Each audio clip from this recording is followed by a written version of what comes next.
Well, hello everyone, welcome back to EPL Fantasy Tips. I'm your host, Simon Barriclaw. This game week 9, I've made one typical transfer. Most weeks I make one transfer and perhaps change the captain to another player who's playing a weaker team. But as you can see here from my squad, if you watch my previous episodes, you may have guessed who I have transferred in. For game week 9, I have a 4-3-3 formation. I've put Alisson back in net, since he's playing a weaker team in Brighton. And at the back, I have the three of my strongest defenders, and then Ben Mee on the side. Let's go through each of them, and then I'll go, typically, as I usually do, onto the midfielder group and finish up with the forwards. Alright, with Alisson, let's briefly discuss him here for a moment.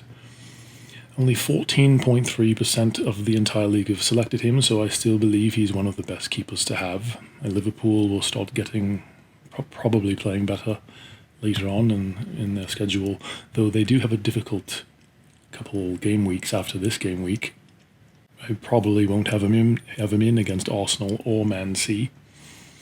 But for this game week, he should be alright with Brighton at home. Okay, and then on to the defenders. I have Cancelo for the first one here. He did very well in the previous game week. He's playing Man U this game week, though, since they're at home. Even though Man U could score a goal, I think there's a good chance that Cancelo could get an assist or score himself. Alright, and then we have Reece James for Chelsea. 35% have picked him. ICT index is low, and that's what you want. He's got 9 out of 225. That's a good number to have, a good statistic, if you can put players in your squad that have low ICT index scores. Fixtures coming up, Crystal Palace, fairly easy. Not sure why that's a 3. I think it should be a green team with it. They're really not that good, I don't think, at this stage. When Wolves and Aston Villa in game week 11. And then we have Van Dijk against Brighton this week. He had 5 points against Everton and Bournemouth. In that spanking of a game, he had a goal and 12 points. I still like him, again, because of the low selection rate, and ICT is fairly low as well. Fixtures, again, similar to Alisson, I'll have him in against Brighton, but then we may have to rethink the strategy against Arsenal and Man City, since they're both playing very well. And the last defender on the line, we have Ben Mee. I normally don't have him in, but he's usually on the bench for me. But this game week, they're playing Bournemouth, and Bournemouth do not look very good at this stage at all. So there's a good chance they could put a shutout against Bournemouth. So there's Ben Mee. Luis Diaz backed. We'll go ahead with the midfielders here. So Luis Diaz. Liverpool's playing Brighton, as I mentioned before, since I have Alisson and Van Dijk in for Liverpool as well. Only 26% have selected him. I think he's due for a goal again. He looked very good against the game against Bournemouth. Fixtures, again, I've gone through that. I won't have to repeat myself there. Second midfielder, we have Ward-Prowse against Everton. Low TSB and fairly low ICT for his value. He hasn't scored since game week 1 and game week 3 he had an assist. So I think he's likely due to either score or maybe get an assist. He takes a lot of free kicks, so that's why I like Ward-Prowse. Fixtures, Everton have fairly easy game week up till perhaps against, Man City, of course, not very good, but for Everton and West Ham and Bournemouth, it's looking good for him for those game weeks. And Sterling I've vice-captained. Chelsea's playing Crystal Palace. He did well against Leicester and Southampton. Very low selection rate for him.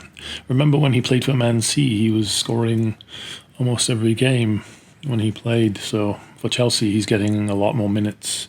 I think he's ready to really get on a roll here. Fixtures, a lot of grey and green. That's good. Good for him. Good for Chelsea. And on to the forward group. Mitrovic, trusty Mitrovic. He's got a goal in almost every game week. Last game week he didn't score against Forest, unfortunately. But I think he's a good value pick. Always have him in, even doesn't matter who he plays. I think there's a good chance for him to get at least a goal. Even against Liverpool. So even when he plays the more difficult teams, there's still a good chance he could score. And Ivan Toney, I've captained. He had a hat-trick against Leeds, and so I'm hoping he repeats that, or at least gets a goal or two. Low selection rate, that's why I like him. I know most people have probably picked Kane or Haaland, but Toney, I think Toney's a good pick because he's cheap, and if he scores, then you'll do better than the other, or then you'll do much better than the competition, since the competition has the higher selected Haaland or Kane, perhaps. And my new transfer in, Alexander Isak. Yes, I think he was a good pickup for Newcastle. He scored 2 in his last 3 games. So I transferred out Jesus, since Jesus, I think perhaps just maybe 79% of the entire league have him on their squad still. So I think it was a good time to get him out and put in someone with a lower TSB. As you know, I like if you follow this channel. Alright, so there's my squad. Let me know what you think. As always, I'm your host, Simon Berriclaw, and this is EPL Fantasy Tips on YouTube.